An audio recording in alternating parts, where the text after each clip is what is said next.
I wouldn't be so sure about that. It's you.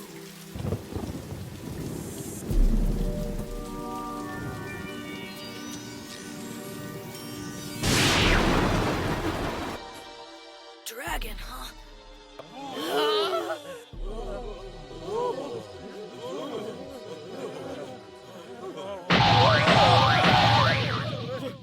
That dragon? The revolutionary has a son? Even though he's famous, Luffy didn't know. Wait!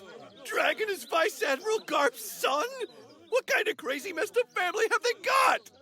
Come to think of it, I never heard Dragon's full name before. What's the deal, you guys? Why is everyone freaking out so much? Are you kidding? You're trying to tell me you've never heard of Dragon before? He's a dangerous man, like, really dangerous.